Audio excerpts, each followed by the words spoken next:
well-recognized fact that our frescoes do belong to the very, very highest point within the cultural treasury of the world goods. What makes our monasteries to be so attractive, especially for us, is the fact that those monasteries are not just the cultural places, not just places which could have been, in a short point in history, could have been turned into museums, but that those churches and monasteries are living spiritual places. Because without our dear monks and nuns who live there, who pray there day and night, who are there to welcome all of us, those places wouldn't have the importance that they really do have. Back in the 90s, when we started our pilgrimages for the parishioners of this St. Archangel Michael parish, we deliberately, and don't get me wrong, you will hear a beautiful presentation about Dobročinstvo today, but we did deliberately something else. We deliberately avoided a tourist agency because we did not want to place our pilgrims in a beautiful hotels and then take them to spend 1 or 2 hours in a monastery. No, we wanted our group to live in a monastery, to feel the dynamism of the monastic way of life, even if it was connected with some hardships. Let me tell you a story. Back in the year 2000, when we wanted to have something a little bit bigger on the occasion of the 2000th anniversary of Christianity, we organized a pilgrimage to 3 Orthodox countries: Georgia, Russia, and Serbia. And we went that way historically because Georgia was baptized 500 years before Russia was. In Georgia, we were guests of His Eminence Metropolitan Milos, who after that was 2 times our guest here in the United States. And Georgia at that time lived in a condition which I hope Serbia will never ever experience. That year, it was the year 2000, no one in that land, no one, had received a salary or a pension for 4 years. No one.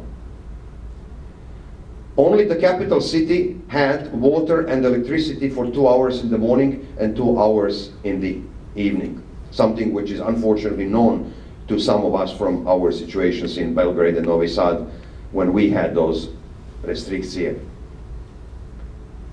And while we were there, Bishop Nicholas invited a group of his friends, a singing group called the Zedaše, to welcome us with their songs. Now, the Georgian people are usually dark-haired, beautiful people, but exclusively dark-haired. You can't find a blonde among the Georgians, who is really 100% Georgian. And among them was a man conversing with the rest of the group in perfect Georgian, I would say, but who was blonde. And then he was also talking the perfect English. So after the short concert that they gave, one of our group asked him, "How come that you speak such a wonderful English?" He said, "Well, because I'm from the States."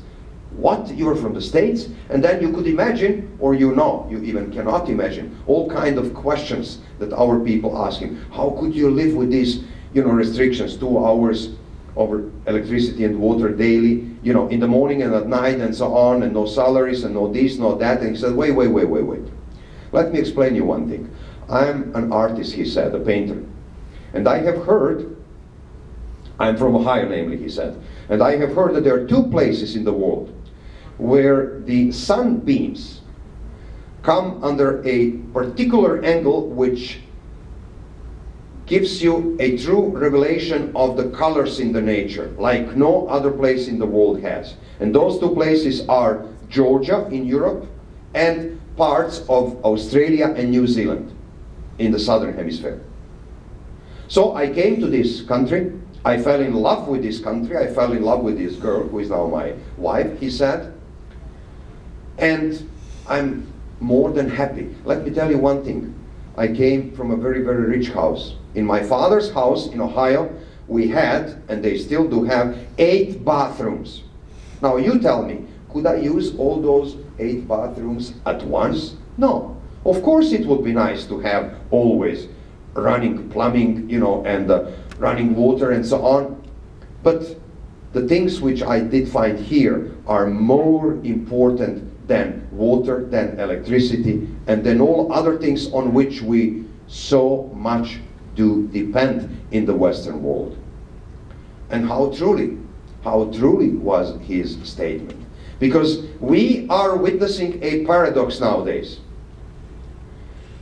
The more Serbs are being forced to leave the old Serbia, Kosovo and Metohija, within last couple of decades. It's a long process, a painful and long process. The more people are leaving that part of Serbia, the more young men and women from Belgrade, Novi Sad, Kragujevac, Kraljevo are going towards old Serbia. Young, well-educated men and women deciding to become monks and nuns. Our monasteries over there, some of them, have so many monks or nuns, which the number which they never ever had in the history. A Dečani, a collection of the most wonderful young Serbian men, one better educated than the other. Engineers, doctors, lawyers, the people who have decided to leave everything following the example of Saint Simeon the Mirgasher, but not at the end, but rather at the best point in their lives, in order to go there and to show us and the world that not everything has been lost. Because as long as in every one, or in most of those monasteries and the churches, the Holy Liturgy is being celebrated every day, those lands are ours. It does not belong what's going to be the political name of that new country, new invented country stolen from us. What matters is that our identity card is in those places, in those monasteries, but only if they are still the spiritually living places. Places in which, as I said, the Holy Liturgy is being served on a daily basis, together with the other services.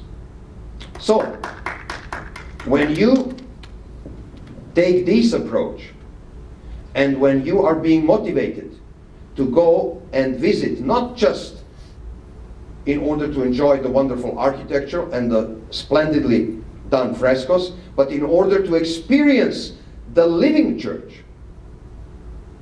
And our most beautiful part of the living church are those monks and nuns in our monasteries all over Serbian lands.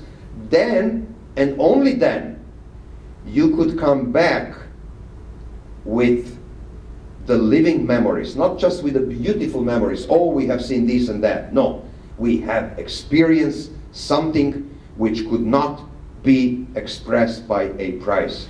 We have touched the very core of our being. Welcome, Your Excellency, please join us here. I cannot tell you strongly enough how beautiful it was for me to experience, and I just could guess how it was. I cannot even guess how it was for that person who experienced that.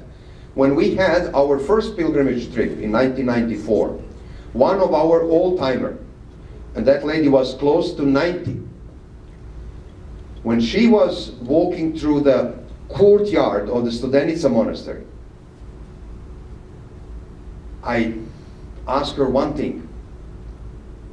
Millie, do you know that you are walking over the very same stones over which a little Rasko, the son of Saint Simeon, was jumping while his father was building the monastery. And then she said, really? I said, yes. Everything here was seen by his eyes. And then she said, you know, something which was a real revelation to me. And then she said, wow, now I get it. I said, what? Now I get it why we sing Uskliknimo s ljubavlju svetitelju Savi. Now I understand why our parents insisted on sending